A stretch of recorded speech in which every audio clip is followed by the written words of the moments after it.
messieurs, merci de suivre Débriefing, émission d'opinion sur B1 Télévision.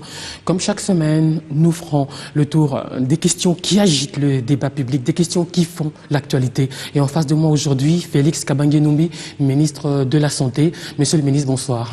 Bonsoir, madame. Vous êtes également initiateur d'un parti, l'ECT, qui est un parti de la majorité présidentielle. Vous avez été ministre au gouvernement de Moïse Katumbi au Katanga. Et nous allons commencer par des questions de santé publique comme l'épidémie de choléra au Maniema. Comment faites-vous le bilan de cette épidémie ? Actuellement, nous avons dépassé les 1100 cas avec environ 58 décès. Et pour le moment, il faut avouer que la riposte a été à la mesure justement de cette épidémie. D'abord, je signale que nous avons déclaré l'épidémie au Maniema parce que c'est un nouveau foyer de choléra. Comme vous le savez, dans la région des Grands Lacs, aussi bien les lacs extérieurs que les lacs internes, nous avons le choléra qui est devenu endémique. Et là, nous avons certaines méthodes de prise en charge. Mais pour le Maniema, c'est la première fois que nous avons des cas de choléra. Voilà pourquoi nous avons eu, dans un premier temps, beaucoup de cas de décès, tout simplement parce que la prise en charge posait problème. Mais après recyclage du personnel et renforcement des équipes présentes au niveau du Maniema, aussi bien le gouvernement que les partenaires qui nous accompagnent, nous avons pu maîtriser la situation. Il y a très peu de décès actuellement et la situation est en train d'être maîtrisée, notamment dans les deux zones de santé de Kindu ainsi que dans la zone de santé de Kailo. Il n'y a pas eu de mise en quarantaine de ces zones touchées? Non, pourquoi mettre en quarantaine? C'est donner des conseils et sensibiliser. Le choléra, c'est une maladie démensale. Certes, elle provient notamment du problème de l'eau potable, mais la contamination principalement, elle se fait par les mains. Donc la sensibilisation de la population suffit pour maîtriser une épidémie de choléra et bien sûr la prise en charge et l'amélioration de la desserte en eau potable. Une prise en charge difficile, une maladie démensale qui surgit. Est-ce que ce n'est pas là une défaillance du système public de santé? Nous avons, en fait, les maladies de démensale en général, et le choléra en particulier, n'est pas un problème de santé pure. C'est un problème de santé publique. Parce qu'en fait, il y a une interférence entre un certain nombre de facteurs. Je donne l'exemple de ce qui s'est passé à Kindu. Il y a eu coupure d'eau pendant quelque temps au niveau de la régie des eaux. Et pendant ce temps, il y a eu en amont une épidémie de choléra dans une zone qui est habituée à avoir de choléra. Il y a eu un cas qui a été déporté sur Kindu et tout est parti de là parce qu'à ce moment-là, tout le monde allait au niveau du fleuve pour aller chercher de l'eau et c'est ce qui a fait que cette épidémie puisse se répandre au niveau de Kindu. Donc le choléra, c'est un problème d'environnement, c'est un problème de desserte en eau potable, c'est un problème d'hygiène publique parce qu'on s'est rendu compte également que la desserte en latrine au niveau de Kindu est également très basse et nous pensons améliorer toutes ces conditions environnementales. L'état des hôpitaux publics est une épine dans votre pied, n'est-ce pas? Naturellement, parce que comme vous le savez, depuis le plan Van Hoff-Duren, 1940-1956, on n'a plus construit. Et la plupart, justement, d'hôpitaux ont soit été construits durant cette période ou à partir des années 1912 jusqu'à 1936. Et vous comprendrez que dans ces conditions, les hôpitaux avaient besoin d'une cure de jouvence ou alors il fallait carrément construire des nouveaux hôpitaux. Ce que le gouvernement a fait à travers le programme d'équipement des structures sanitaires, le PES, qui vise dans sa première phase d'équiper 1000 centres de santé et 200 hôpitaux, mais également de réhabiliter certaines infrastructures de base et de construire. Là, on est à une centaine de nouveaux centres de santé de référence qui sont en train d'être construits à travers la République, mais nous disons, et c'est pas seulement la situation en République démocratique du Congo, dans l'Afrique subsaharienne, c'est l'un des problèmes majeurs, les infrastructures hospitalières. Et d'ailleurs, par rapport aux épidémies telles que Ebola, il a été prouvé justement dans tous les pays africains où nous avons eu ce problème, que l'hôpital se comportait comme un amplificateur finalement de l'épidémie, tout simplement parce qu'il se pose un problème d'hygiène publique dans nos hôpitaux, aussi bien publics que privés. On va s'arrêter un tout petit peu sur l'hôpital du Cinquantenaire, qui est comme maudit.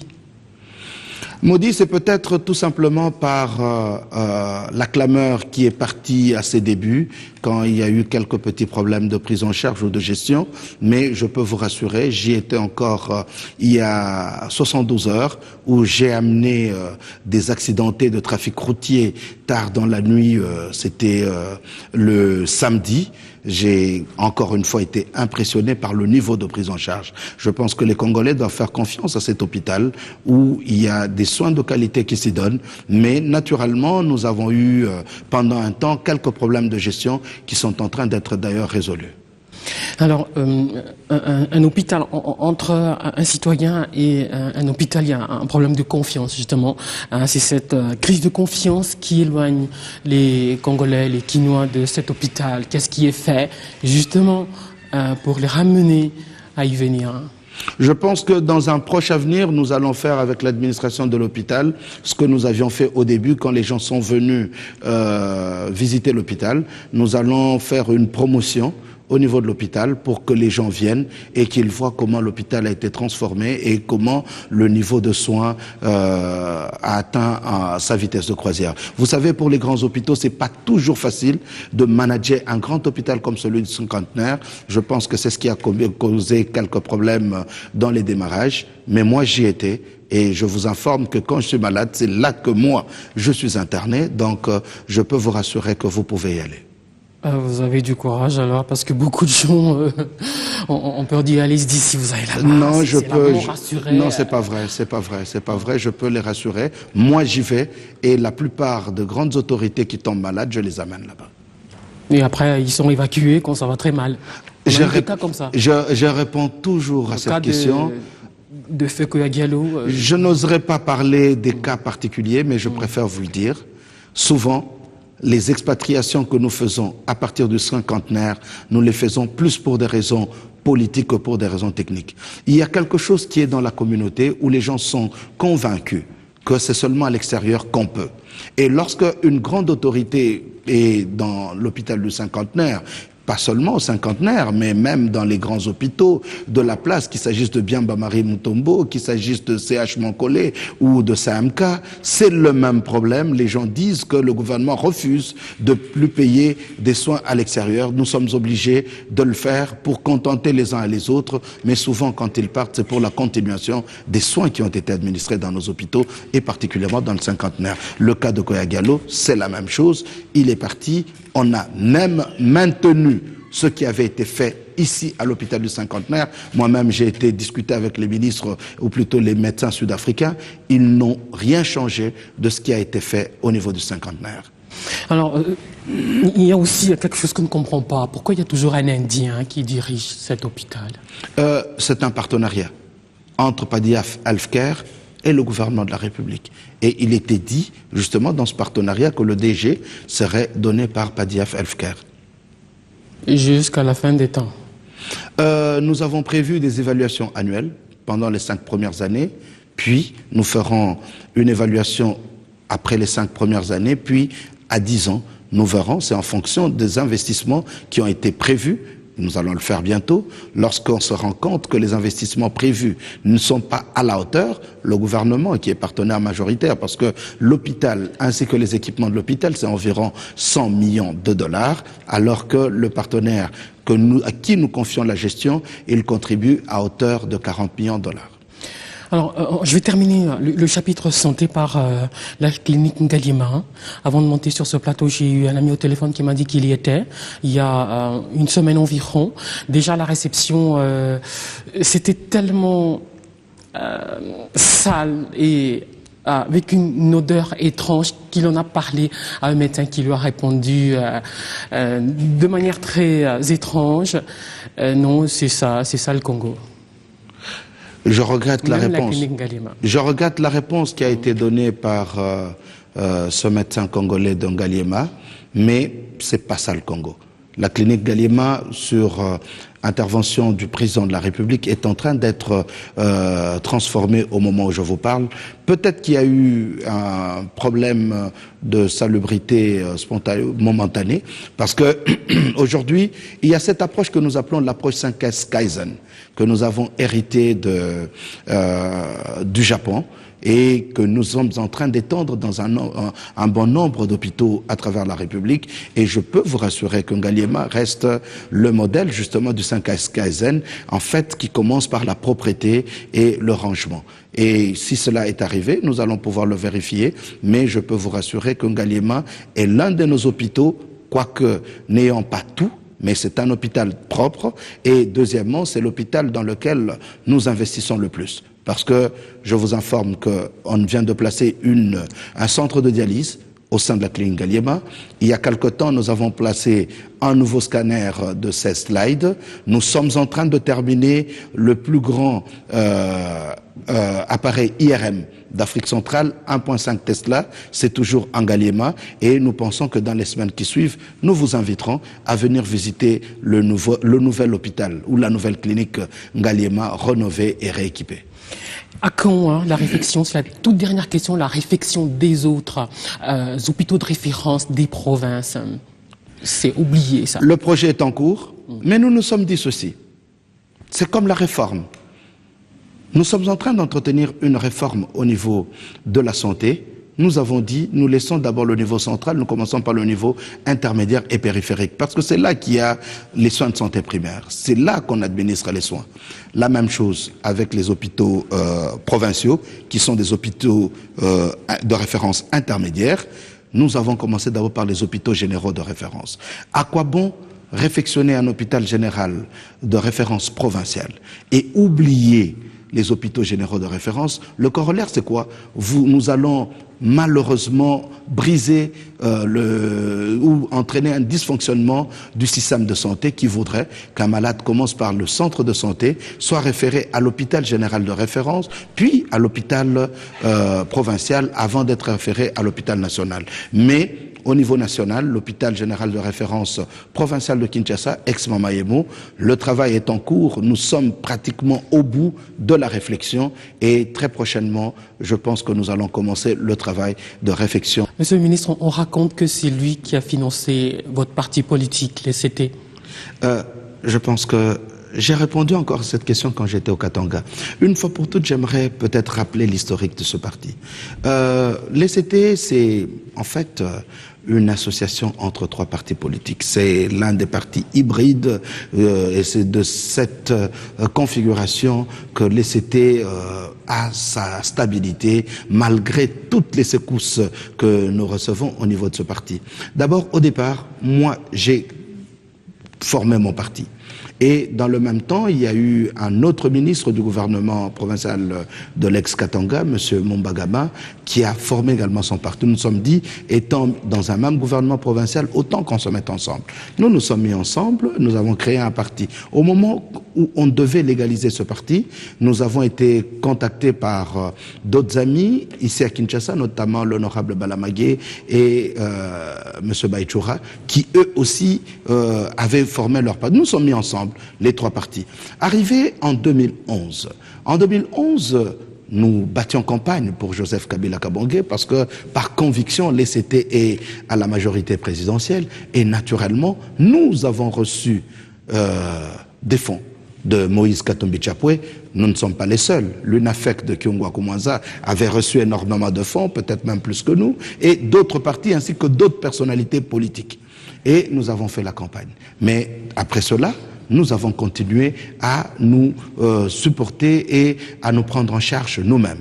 Et donc, si quelqu'un dit que l'ECT est un parti de Moïse Katumbi Chapwe, c'est Moïse qui donne les instructions, qui fait diriger le parti, je réponds à l'aise que c'est faux. Moi, et je le dis, et le financement, nous avions reçu un financement de Moïse Katumbi Chapwe au moment des élections 2011. Je ne peux pas le nier. Et je veux le dire un peu en lingala, ces petites phrases du genre Yé Moïse Moutoua Sala Keozala. Donc c'est Moïse qui vous a fait. Ça, c'est une question très intéressante. C'est Moïse qui m'a créé. Je l'ai entendu plusieurs fois, même sur les réseaux sociaux. J'aimerais dire une chose, parce que je suis chrétien. Je suis chrétien d'abord. Ouais. Je sais qu'il n'y a qu'un seul créateur, qui est Dieu. Absolument. En admettant que c'est Moïse qui m'a créé, admettez aussi que c'est Kabila qui a créé Moïse. Le créateur de mon créateur est donc aussi mon créateur. Ça, Je le dis au plus bas mot si je ne veux pas qu'on aille dans le débat. Mais j'aimerais vous rappeler que moi, j'ai connu Joseph Kabila Kabange avant que je n'entre au gouvernement provincial de l'ex-Katanga en 2010. Je vous informe qu'en 2005, je suis avec le pasteur Daniel Ngoï Mulunda dans l'opération Armes à feu contre vélo. Je suis le directeur des programmes. Pendant les 3 mois qu'on a passés sur le fleuve, où on a eu à être séquestré par les Maïmaï, c'est moi qui suis le président, le directeur des programmes de l'ECT. Et je vous informe que c'est grâce à cette opération que le Nord Katanga a été pacifié. C'est le Nord Katanga qui a donné le plus grand nombre de voix au président de la République. J'ai eu à connaître Kabila, Kabila a eu à me connaître à partir de ce moment. 2005, on continue. Nous continuons avec la campagne justement sur l'enrôlement.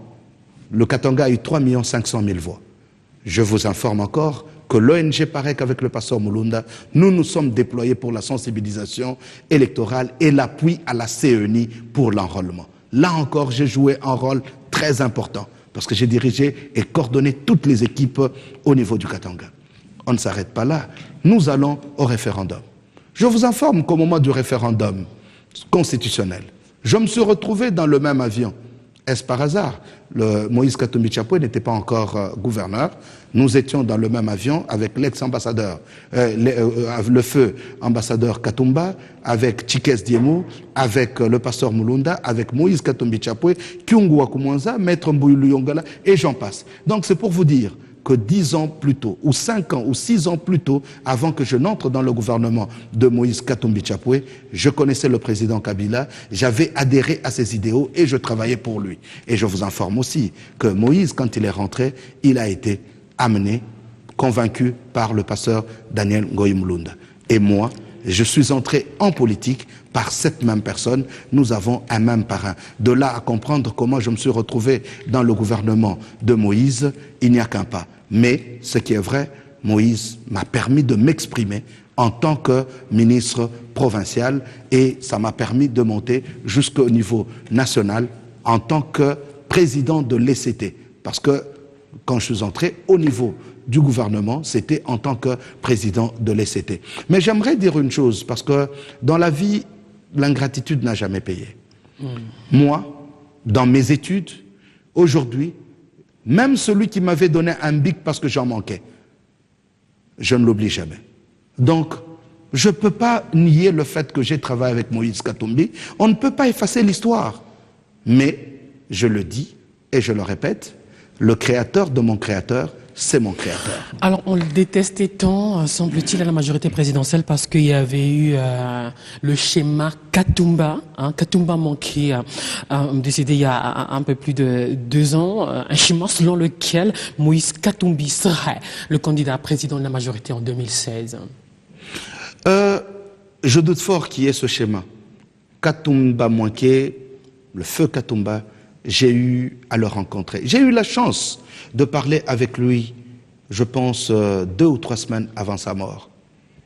Quand je lis le livre Ma vie, j'ai l'impression de l'entendre me parler. Et j'ai appris de Katumba Manqué une leçon. La leçon de la fidélité et de la loyauté. Ça, vis-à-vis du chef de l'État, je l'ai appris. Parce que je voulais comprendre comment il parvenait à résister face à tous les coups qu'il avait. J'ai appris la loyauté, j'ai appris la fidélité. J'aimerais vous dire d'abord qu'au départ, Feu Katumba Manqué ne voulait pas de Moïse en politique. Je peux vous le prouver. Parce que pour lui, Moïse était un homme d'affaires et qu'il devait soutenir la majorité justement à travers ses affaires, un peu comme ça se fait au niveau de l'ANC en Afrique du Sud. Nous sommes en campagne pour le référendum. Nous descendons à Malembankoulou, dans mon fief, le fief de pasteur Daniel Ngoï Mulunda également. Ce jour-là, le pasteur nous dit « Moïse doit être le prochain gouverneur ». Qu'est-ce qu'on fait? Je mobilise à Malembankoulou. Pendant qu'on était en train d'aller vers le meeting, une clameur vient du derrière. Nous sommes en 2005. Moïse, gouverneur. Moïse, gouverneur. Le gouverneur de l'époque, le vice-gouverneur de l'époque qui était avec nous se fâche. Il demande à ce que tout le monde puisse se taire. Et une anecdote, ceux qui criaient Moïse gouverneur ne savaient pas qui était Moïse parmi tous les dignitaires qui étaient en train de se rendre vers la tribune. On a dû leur dire, voici, il est à tel niveau, c'est celui-là qui est Moïse. Et à un certain moment, Katumba Manke se retourne. Il dit à Moïse, vous avez aussi des ambitions d'être gouverneur ou d'entrer en politique. Et il ajoute en disant, je ne savais pas que vous étiez si populaire, si loin de Lubumbashi, on ne vous connaît pas, ici à Malemba-Nkulu. C'est une anecdote pour vous dire d'où nous venons et où nous sommes arrivés. L'histoire, on ne peut pas l'effacer. Quoi qu'il en soit, hein, Moïse Katumbi, c'est un empire à lui tout seul. C'est une grosse machine, même si à la majorité présidentielle, certains ont dit que c'était un non-événement. Vous avez dit que ce n'était pas un coup dur pour vous. Moïse Katumbi, c'est l'homme politique qui finance des partis politiques comme les vôtres. Moïse Katumbi, c'est le tout-puissant Mazembe, un club sportif que tous les Congolais adorent. Moïse Katumbi, c'est le philanthrope, la charité, la générosité incarnée même, c'est l'homme d'affaires. Moïse Katumbi, c'est le juif, il y a du sang juif dans ses veines, il paraît qu'il le revendique. Moïse Katumbi, c'est l'homme qui finance peut-être de manière anonyme les différentes télévisions qui émettent en République démocratique du Congo. Alors, si vous dites que c'est rien, c'est étonnant. Merci madame pour les éloges. J'ai l'impression que vous avez été vraiment sensibilisé sur cet homme. C'est une très bonne chose. Je me suis renseigné. C'est ça, Moïse Katumbi. Vous êtes d'accord, c'est un homme d'affaires, c'est un politique, c'est un chef. Pourquoi nous disons un non-événement? Pour deux raisons. Première raison, Moïse Katumbi démissionne du PPRD et du gouvernorat de la province du Katanga. Quand je lis l'ordonnance du chef de l'État qui crée les nouvelles provinces, je me rends compte qu'il était démissionnaire. Et tout le monde savait que aujourd'hui ou demain, Moïse sera remplacé par un commissaire spécial. Donc, le fait qu'un démissionnaire démissionne, nous considérons que c'est un non-événement. Ça, c'est la première chose. Deuxième chose, malgré tout ce que vous avez énuméré sur la personne de Moïse Katumbi Chapwe, j'aimerais vous dire que nul n'est incontournable, nul. On ne peut pas dire qu'il y a des gens qui sont irremplaçables ou incontournables. Parce que le cimetière contient énormément des hommes plus importants que lui. Tiens, par exemple, et qui pensaient à un certain moment qu'ils étaient les maîtres des temps et des circonstances. J'aimerais vous dire, madame, parce que je n'aimerais pas entrer dans le débat sur des personnes. J'ai toujours évité les débats de personnes parce que les personnes passent. J'aime les débats sur les principes et j'aime les débats sur les institutions. Moïse Katumbi, avec tout ce que vous avez dit, c'est vrai. Mais j'aimerais vous dire que l'argent ne résout pas tout. Encore faut-il avoir le message. Ça, c'est la première chose. Pour répondre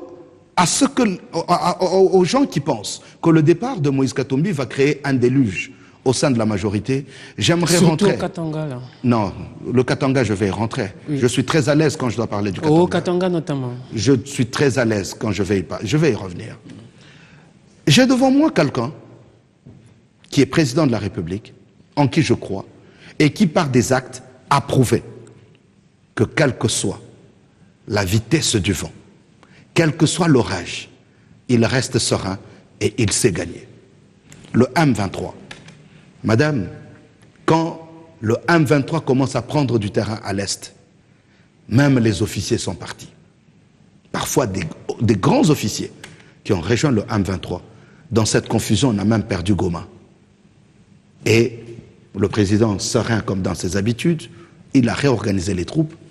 Nous avons non seulement repris Goma, mais on a bouté le M23 hors du territoire national. C'est pour vous dire que c'est tout à fait normal en politique. Quelqu'un qui, par les facilités que le président lui a données, a occupé une place très importante au sein de la majorité. Mais son départ ne signifie pas la fin de la majorité. S'agissant du Katanga, parce que j'en reviens. J'ai été au Katanga en décembre 2014. Au moment où, à Kinshasa, on disait qu'on ne peut pas parler découpage au Katanga. On ne peut pas parler de ceci au Katanga. Je ne sais pas parler de moi. Si vous aviez les images, vous pouviez les reprojeter. Vous pouvez comprendre combien de gens, moi, j'ai eu à mobiliser. Aujourd'hui, je reviens du Katanga. Ou du Haut-Katanga, parce qu'il faut parler du Haut-Katanga, c'est là que j'ai été. J'aimerais vous rappeler et vous rassurer, madame, que le Haut-Katanga se porte bien, comme le Haut-Lomami, le Tanganyika et le Lualaba. Paysage politique. Je vais dire. Je vais vous donner juste un exemple. Je vais vous donner un exemple, madame. Moïse Katumbi démissionne, c'était le mardi. Moi, je l'ai vu le lundi. Il a démissionné le lundi 28, le mardi 29, il démissionne. Le mercredi 30, il prend son véhicule, il circule dans Lubumbashi. Aucun attroupement. Non, sans blague. Je vous dis la vérité. Aucun attroupement. C'est ce que je dis, il faut éviter de confondre populisme et popularité. Alors, c'est vrai qu'il a son équipe de Mazembe, il y a eu victoire. Que tout le monde adore. Mais c'est normal, c'est une équipe de la RDC. Encore faut-il que nous disions, soit dit en passant, qu'il a fallu qu'il y ait la paix, il a fallu que le président de la République puisse donner les facilités pour que Moïse multiplie sa richesse, pour que son investissement dans le tout-puissant Mazembe soit encore plus important. Moïse soutenait, je suis tout à fait d'accord, Mazembe avant qu'il ne soit gouverneur. Mais cet appui d'après qu'il soit gouverneur et d'avant qu'il soit gouverneur, il y a une nette différence. Et cela a permis à ce que Mazembe aille jusque dans les compétitions africaines plutôt et aille plus loin dans les compétitions africaines jusqu'à gagner les compétitions africaines. Okay. Le fait est que des partis comme son parti, son ex-parti, le PPRD n'existe plus au Lualaba. La preuve, c'est Richard Muyej, au Katanga, pardon. Le parti, son ex-parti n'existe plus au Katanga. La preuve, Richard Muyej, qui est du Lualaba, est allé au Katanga pour parler à la base du PPRD. J'aimerais vous dire une chose. Il n'y a personne comme lui au Katanga. Moïse était déjà parti depuis très longtemps. C'est pourquoi, quand vous entendez même Richard Muyej vous dire que c'est un non-événement, c'est qu'il était déjà parti. La léthargie qu'on a eue au sein du PPRD venait également de là. La léthargie qu'on a eue au sein de la majorité présidentielle venait également de là. Tout simplement parce qu'il était déjà parti. La preuve, madame, c'est que Moïse Katumbi Chapwe a démissionné le mardi 29 et le mercredi 30, pour la première fois, la majorité s'est mobilisée à Lubumbashi. 27 des 30 partis de la majorité ont fait la déclaration de soutien au chef de l'État. De là, je vous laisse conclure. C'est comme si... il exerçait une pression peut-être. Il empêchait aux gens de s'exprimer. Nous sommes dans la liberté d'expression. Il est important aujourd'hui qu'on laisse les gens s'exprimer. Et c'est ce que j'ai trouvé au Katanga. Au Katanga. J'ai trouvé les gens dans une peur bleue. Je vous donne un exemple. Je fais une manifestation. Je paye dans une chaîne. Je préfère ne pas la citer. L'image ne passe pas. Parce que, comme vous le disiez tout à l'heure, on a donné de l'argent dans un certain nombre de chaînes où les opinions favorables au chef de l'État ne doivent pas passer. Ce qui fait que la population qui est là ne reçoit que des informations d'une certaine opinion. Il faut faire très attention. Lorsqu'on veut la démocratie, il faut que cette démocratie soit vraie. Il ne faudrait pas qu'on exerce une grande dictature. Et sur les médias, parce qu'on parle de la liberté d'expression, Kabila ne laisse pas les gens s'exprimer pendant qu'on est en train de museler la presse au niveau du Haut-Lomami. Il ne faut pas dire une chose et son contraire. Clamer sur toutes les chaînes internationales qu'on veut la démocratie, la liberté d'expression, pendant que dans sa propre chaîne, les gens ne peuvent pas donner un avis contraire. Moi, ministre de mon État, je suis au Katanga, je paye. On me refuse de passer l'image. Je pose des questions aux journalistes, on me dit non, dans notre ligne éditoriale, on a dit que vous, des déclarations comme les vôtres ne peuvent pas passer. Je m'attaquais au G7. Je ne m'attaquais même pas à Moïse Katumbi parce que c'était 24 heures avant sa démission. Mais on m'a refusé de passer parce que j'ai dit que le G7 avait mal agi, qu'il s'était auto-exclu de la majorité présidentielle. Donc, c'est bien d'entendre ce que les gens disent. Mais c'est bien aussi de descendre sur le terrain et de savoir quels sont les actes de démocratie que les gens sont en train de poser. Il en est de même pour les dirigeants les 7 patrons du G7, à part peut-être un qui a rejoint la politique il y a quelques mois seulement ou quelques années, mais tous les autres, leur parti politique. Lisez les statuts de leur parti politique. Les autres, la plupart, c'est d'anciens moboutistes. Les partis, dans leur parti politique, il y a des élections pour élire les présidents du parti. Mais eux, ils sont présidents à vie, avec comme vice-président leurs épouses, avec comme présidents provinciaux leurs enfants. Mais quelle leçon de démocratie vont amener à Kabila, la seule personne qui a amené la démocratie dans ce pays, 2 fois les élections présidentielles? Quelle leçon ils vont apporter? Kabila nous a appris, à Kingakati, les 3 chemins, ou les 3 voies pour le succès. 1, la vérité, en sous-entendant également l'amour du prochain dans cette vérité-là. 2, la loyauté. Et 3, la discipline. Tout ce que nous vivons aujourd'hui, c'est que les gens ont failli, soit à dire la vérité, soit ils n'ont pas été loyaux, ils ont proclamé par la bouche qu'ils étaient loyaux vis-à-vis de l'autorité morale, et troisièmement, l'indiscipline. Et aujourd'hui, fini l'impunité. S'il y a d'autres qui doivent partir de la majorité, ne soyez pas surprises, madame. Il y en a qui vont partir. Nous sommes à l'aise, nous voulons rester avec ceux qui sont loyaux, ceux qui sont disciplinés, ceux qui disent la vérité, et au sein de la majorité et au peuple congolais. Vous faites partir ou vous laissez partir tous ceux qui vous disent des vérités au sujet de la révision de la Constitution ou d'un 3e mandat? C'est pas vrai, madame. C'est un faux débat. C'est un faux débat parce qu'il n'y a jamais eu une seule réunion. Peut-être que ça se fait avant 2012. Hein. Alors il devait partir à ce moment-là. Moi, je siège au bureau politique. Il n'y a pas eu de déclaration officielle. Je siège au bureau politique depuis avril 2012. Aucune réunion sur la révision constitutionnelle. Mais madame, je n'aimerais même pas qu'on allonge ce débat. La révision constitutionnelle est un droit constitutionnel. Parce qu'il ne faudrait pas qu'on se voile derrière une face pour dire qu'on ne va pas réviser la Constitution. Je prends l'exemple, justement, de l'article, par exemple. C'est un exemple. Hein. Il y en a beaucoup. La nationalité congolaise, elle est une et exclusive. Aujourd'hui, les concertations nationales et la volonté politique, nous voulons qu'on ait une double nationalité. Oui, parce que justement, il faut réviser la Constitution, n'est-ce pas? Il y a plein d'étrangers. Hein, il faut réviser la Constitution. Il y a plein de détenteurs. Ça, c'est pas mon problème. Ça, je ne juge pas les individus, mais je dis que pour le développement, je suis favorable à l'ouverture de la nationalité congolaise. C'est pour permettre aux gens d'investir encore davantage et d'investir en sécurité. Il y a ce projet mais pour réviser, madame, il faut réviser la Constitution. Ce projet de référendum très contesté. Là encore, c'est un problème. Plusieurs dispositions constitutionnelles prévoient le référendum. Même aujourd'hui, si nous voulons prendre des décisions sur des questions fondamentales, nous devons aller au référendum. Madame. Un référendum pour une révision constitutionnelle? Non. Le référendum plutôt, c'est pour toute autre révision. Parce que la Constitution peut être révisée. Elle a en son sein un article qui dit que la Constitution peut être révisée. Mais il y a les procédures de révision. On peut réviser au niveau du Congrès, mais on peut réviser également à partir du référendum. Mais pour faire le référendum, madame, il faut obligatoirement une loi référendaire. Même s'il faut changer l'article sur la double nationalité, même si, parce que j'ai suivi un des représentants du G7 au Katanga qui a fait sa déclaration, sa conférence de presse, et il termine en disant qu'ils ont leur candidat. Leur candidat au présidentiel, c'est celui qui va réunir le Katanga. J'étais en train de rire un peu, je me suis dit, finalement, le G7 a des objectifs assez complexes.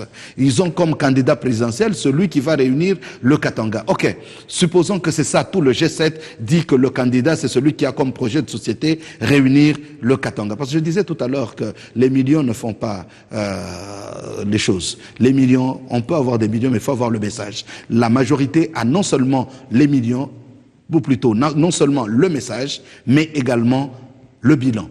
Et les moyens, nous n'en manquons pas. Alors, je me suis dit, si le candidat présidentiel, c'est celui qui doit réunir le Katanga dans son ancienne configuration, il faut l'article 4 sur le remembrement et le démembrement.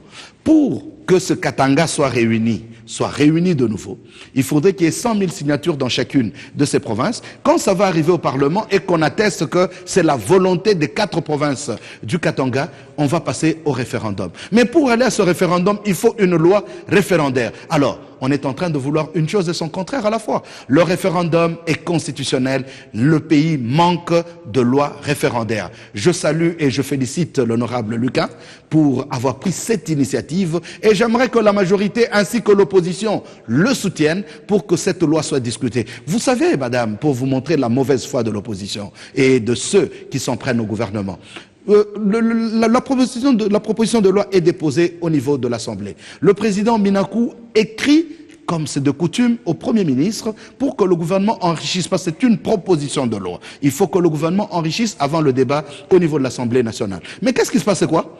Le Premier ministre écrit une lettre au vice-premier ministre, ministre de l'Intérieur, pour qu'il donne ses propositions. Curieusement, c'est cette lettre qu'on poste sur Internet et on dit que Matata Ponyo, instruit par Kabila, veulent changer la Constitution. Ils viennent d'initier une loi sur le référendum. Mais le fait est que n'importe quel article de la Constitution peut être révisé dès qu'il y a le référendum. Mais naturellement, y a-t-il des choses que le souverain premier... Même les articles controversés. Mais qu'est-ce que vous appelez article controversé? Si, en Allemagne, la chancelière allemande, ça fait combien d'années qu'elle reprend? Ce n'est pas de la démocratie? Alors, il y a... L'Angola qui est en face de nous, le président revient combien de fois? C'est constitutionnel. Alors, le référendum au Rwanda, au Congo-Brazzaville en face, c'est le 25 octobre prochain. Ça vous inspire quoi? J'ai salué cette initiative du peuple. Et pour moi, une frange de la population ne peut pas décider de l'avenir d'un peuple. Et comme aujourd'hui, ceux qui s'opposent à Kabila disent avoir le peuple, bien que nous savons tous que quand à Kinshasa, 30 partis se réunissent, ils peuvent mobiliser 3000 personnes. Mais moi-même, avec les CT, quand on fait une manifestation, c'est pas moins de 9000 personnes. Donc c'est une façon de parler. Ça, au Katanga, à Kinshasa, à la Fikine. Semble. Au Katanga, c'est 100 000. Hein? Donc je préfère être serein. Pas au Katanga, au Katanga. Et quand il s'agit de chez moi, au Lomami, c'est encore plus. Donc, j'aimerais vous dire ceci. Une frange de la population ne peut pas déclarer avoir le peuple derrière lui et décider de l'avenir de la nation. Si réellement l'opposition et ceux qui combattent Kabila aujourd'hui, parce qu'ils n'ont comme projet de société qu'un mot, Kabila dégage, et après Kabila dégage, quand il aura dégagé, ce sera le combat entre eux, parce qu'ils n'ont aucun projet de société. J'aimerais leur dire que s'ils ont le peuple, qu'ils amènent et qu'ils appellent le peuple à s'autodéterminer, à décider sur les options fondamentales. Mettons-nous d'accord au dialogue, voici les points qui nous divisent, et laissons le peuple décider. Okay. À ce dialogue, est-ce que le G7 viendra ou pas? Pourquoi pas? Mais le dialogue est ouvert à tout le monde. Pourquoi refuser? Mais s'ils refusent, c'est leur problème. On ne comprend plus rien. Vous appelez au dialogue en même temps, vous vous débarrassez des gars. Au dialogue, nous n'avons pas dit, et nous n'avons jamais dit, que le dialogue c'était pour prendre les opposants et les autres à venir rejoindre le camp de la majorité. Non, c'est pas ça. Je parle du dialogue, le forum.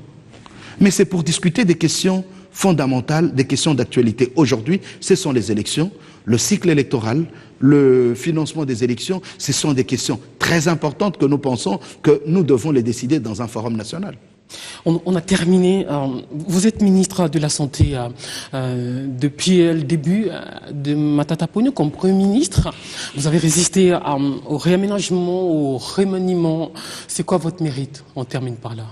Deux choses. La première chose, c'est la grâce. La grâce de Dieu. Je crois fondamentalement, je suis chrétien, et même le fait que je sois devenu ministre, c'est une grâce de Dieu.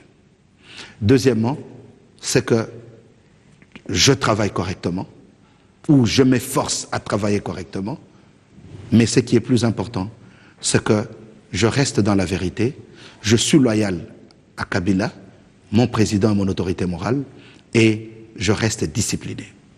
Je suis étonné qu'il n'y ait pas de prix international vous décerner par rapport à votre victoire sur Ebola au Congo.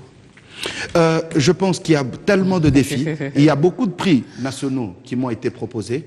J'ai pensé pour ma part que les défis qui m'attendaient étaient plus importants que ce que j'avais fait. Et par conséquent, je pense que je dois d'abord continuer à travailler. Les prix pourront venir même plus tard quand je ne serai plus ministre, mais ce qui est important aujourd'hui, c'est relever les défis. Il y a autant de défis, bien que les résultats dans le secteur de la santé sont énormes. Je pense que vous avez suivi hier, il y a eu le rapport des OMD.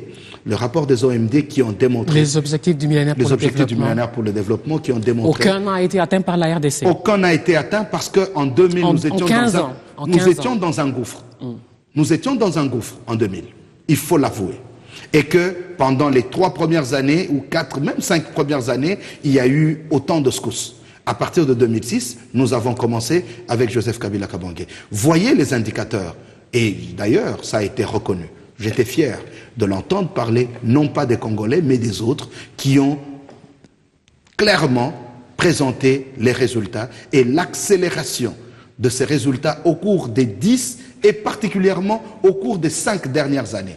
Et je dis à ceux qui s'attaquent à Kabila que s'ils veulent trouver le résultat du mandat de Kabila, qu'ils prennent les résultats des OMD. Parce que dans ces résultats, beaucoup de choses ont changé. Vous voulez qu'on entre en détail? Ce sera une autre émission où nous entrerons dans chacun des détails. Pourquoi je le dis?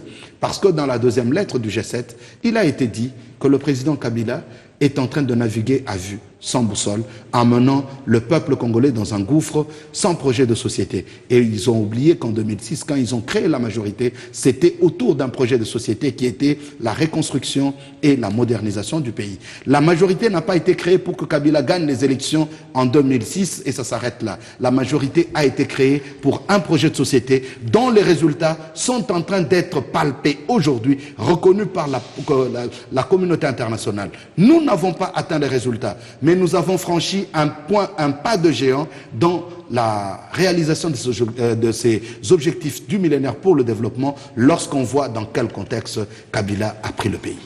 Merci, Monsieur le ministre, d'avoir été dans cette émission. Vous êtes initiateur de l'ECT, un parti de la majorité présidentielle. Je suis surprise que vous n'ayez pas véritablement descendu en flamme Moïse Katumbi, comme j'ai vu certains communicateurs de la majorité présidentielle. Il n'est pas congolais, il est recherché par la justice zambienne. Vous n'êtes pas entré dans ce débat-là. J'aimerais vous dire une chose, madame. Une chose très importante. Ouais. Je vous ai dit ici que je ne veux pas parler de personne.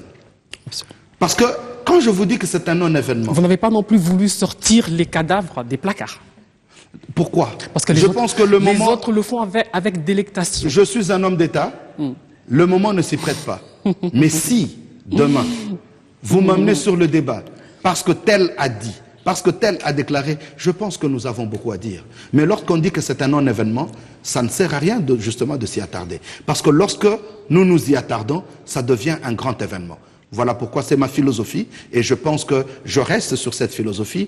Sinon, on pouvait entrer sur les richesses de Moïse Katumbi et j'allais vous rappeler que la famille Katebe, c'est une famille qui était riche et la richesse de Katebe, si vous ne le savez pas, s'est terminée avec le financement de la rébellion du RCD. Donc, je n'aimerais pas entrer dans des contradictions. Il y a un certain nombre de choses. On a cité 3 familles riches. La famille Katebe, la famille Bemba, la famille Moleka. Et par coïncidence, ces 3 familles sont des familles de race métissée. Je pose la question, y a-t-il pas depuis l'indépendance une famille congolaise noire, congolaise d'origine qui est riche? Je n'ose pas entrer dans tous ces débats. C'est pour vous dire que j'ai plein de choses à dire, mais je préfère me taire parce que c'est un non-événement. Mais quand ce sera un événement, je parlerai. Merci d'avoir été très élégant dans vos propos sur ce plateau, ce débriefing qui se termine ici. On se retrouve la semaine prochaine pour un autre tour d'horizon des questions qui agitent le débat public.